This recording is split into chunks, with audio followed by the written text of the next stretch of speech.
Hey there, Andrea Randall here, Sweet Little Baker. I have for you today one of my favorite things that I make, and it is a staple in my kitchen at home. And I'm sharing it with you today because hopefully you will make it a staple in yours also.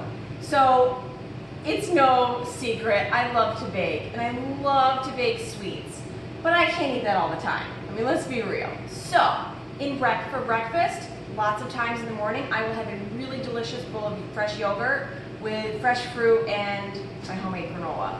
Now guys, I want to show you how easy it is to put this together, make a huge batch, keep it in your pantry, and you won't have to buy a store-bought package of granola ever again.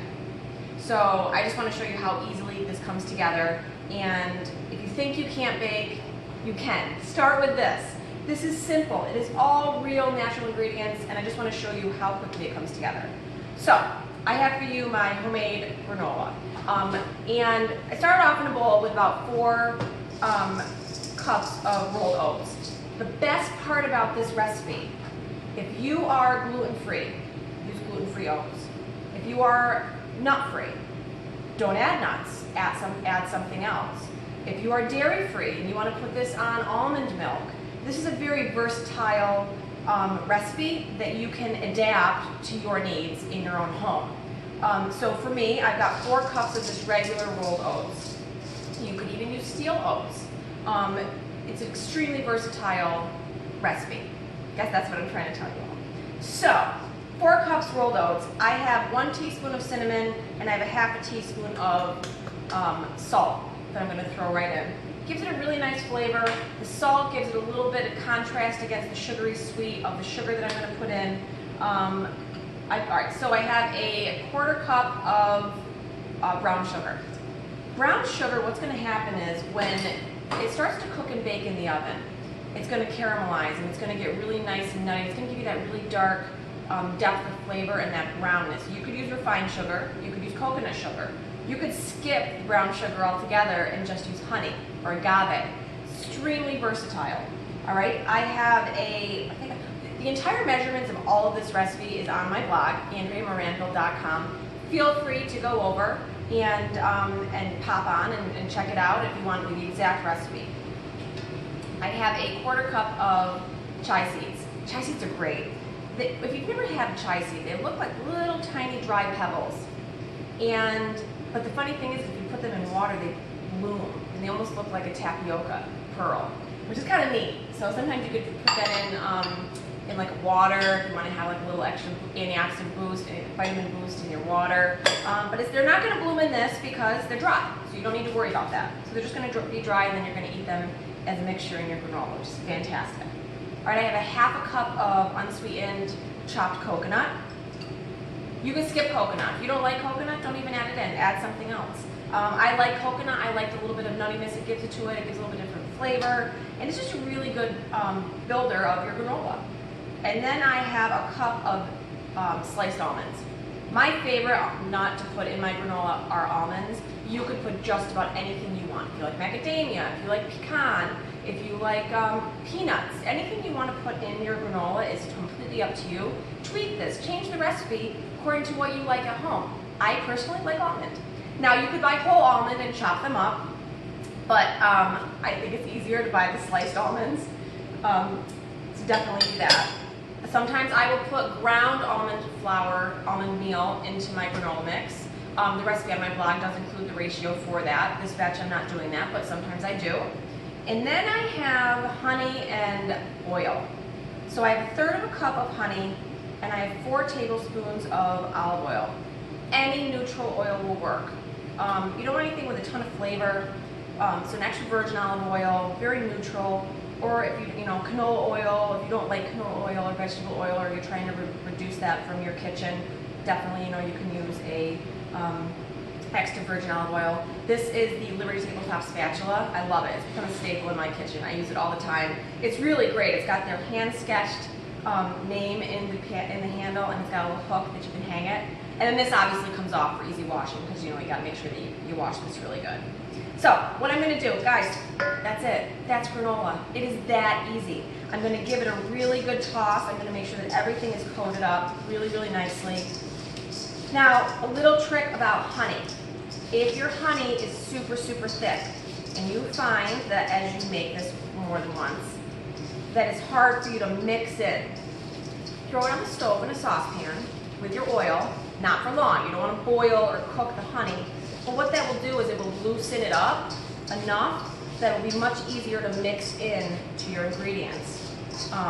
Or if you have honey that's been in the jar for a long time, it's kind of crystallized, pop the jar in a pan of hot water, and it'll loosen right back up for you. All right, so I'm giving this a really, really good toss.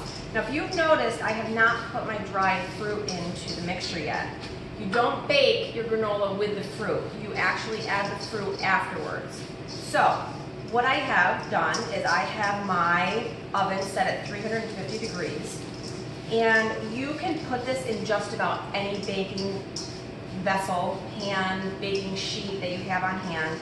You don't need anything fancy, but a really good sided pan works great. This is one of the 360 cookware sided pans that Liberty Tabletop has on their website. I use it a lot, but it's really good because it has a really nice depth. It's not meant for granola, but I use it for granola because it's that good and it's that useful. So then you're going to go ahead, you're going to give this a good toss. I'm just making sure that everything is coated. I didn't heat the honey before, just because I'm doing the video for you, so it's a little bit stickier, but that's it. I just want to show you really, really quickly. You can see how light this is. Okay, this is the finished.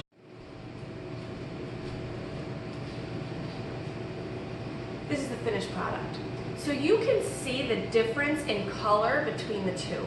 That's what 10 minutes of baking in a 350-degree oven is going to do for you. So you're going to go ahead, you're going to take your granola. Oh, it smells so good. This is a big batch, guys. This is a batch you're going to have for a while. Okay, because you figure each serving is about a quarter of a cup to a third of a cup. That's it. You're going to pop this in the oven at 350 degrees for 5 minutes. After 5 minutes, you're going to, with your oven mitts, take it out of the oven, and you're going to give it a toss, just like this. Why do you do that? Because the edges are going to brown quicker than the center. So you want to toss it, kind of reincorporate it, spread it back out, pop it back in the oven for another 3 to 5 minutes. This is not a time to walk away from the oven. I cannot tell you how many times, because I fail forward with my baking, how many times I would put this in the oven and walk away, and I would come back and it would be burnt. So the last thing you want to do is walk away from your oven during the second half of the baking. Just stay in the kitchen. The nose knows. You'll be able to smell it. So after about 3 to 5 minutes, you're going to pop it out of the oven and you're going to set it aside to cool. Now, what happens in the oven with all that sugar? Since sugar is technically a liquid, it's going to melt, and then it's going to re-harden when you let it cool. So it's going to kind of get all crunchy and crumbly.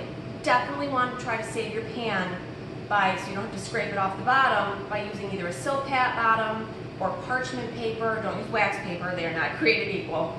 Parchment paper underneath. That way it's much easier to remove from the pan. You're still going to get some stuff that sticks to the side.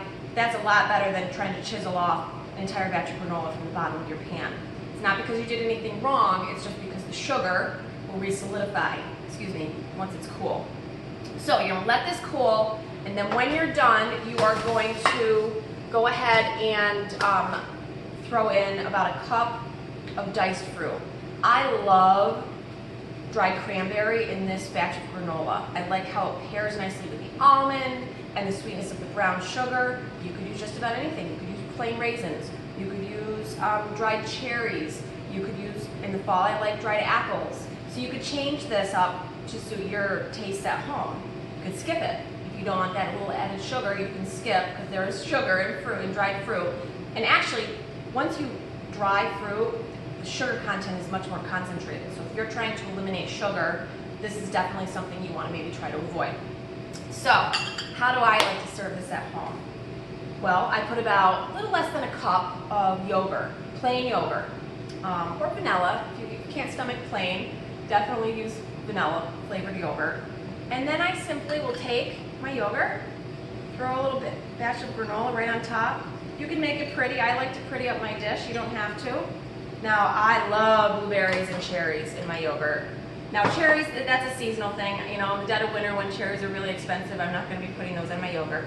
But you can go ahead and throw some berries on, maybe a little extra dried fruit, maybe throw some cherries in here, and you have yourself a gorgeous, gorgeous, healthy breakfast. This covers all the bases. Your protein is your yogurt, you've got your fruit, and you've got your carb. So this is a pretty balanced meal. And I'll tell you, this beats a heck of a lot better than buying one of those store-bought yogurts with nothing on it. So this is what I would do. Now, you can't have a table without setting it up nice, right? So what do? How do I like to pretty up my table, all right? So I have a beautiful the new flatware floral set from Liberty Tabletop. Guys, these are gorgeous. Each one has a different flower pattern on here, and I bet you can't see this through the lens. So I highly recommend you going onto their page to see. I'm a huge floral pattern person. I actually have floral patterns on all of my dishware at home. So this would go beautifully with mine. I love setting up a really good table. I'm just going to show you really quickly how I would go ahead and set this up. Now, why do I do this? Because if I was setting up a luncheon, I'll leave the flowers right here. Look how pretty that looks. So let's just say you were having a luncheon and you wanted to set up your table. Now you don't really need all of this for yogurt, but maybe you're doing a course meal or a buffet. You've got your fork if you have a sandwich. You have your butter knife, which goes right next to the plate, and then you have a soup spoon, goes next to that. Your water cup usually goes directly above the knife, and then you have your dessert spoon and dessert fork up top, or your teaspoon up top. And then if you're having dessert, this is your fork you would use.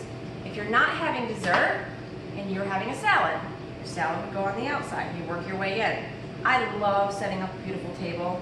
And now my kids are actually learning how to do it because I teach them so much. But it's really fun to set a nice table. So you have a beautiful dish, have a beautiful table. And this silverware, guys, this flatware, this stainless steel flatware is absolutely remarkable. And the best part about it, made in the USA. Made in the USA right in my hometown, and I'm super proud to be showing you their flatware today. I hope you enjoyed this. Andrea Miranda, Sweet Life of a Baker. Go onto my website, check out my website and see the recipe. I hope you make this at home. It's a really great recipe that you can use year-round. Your entire family will love it, and you made it from scratch. So I hope you enjoy. From my kitchen to yours, Andrea Miranda. Talk to you soon.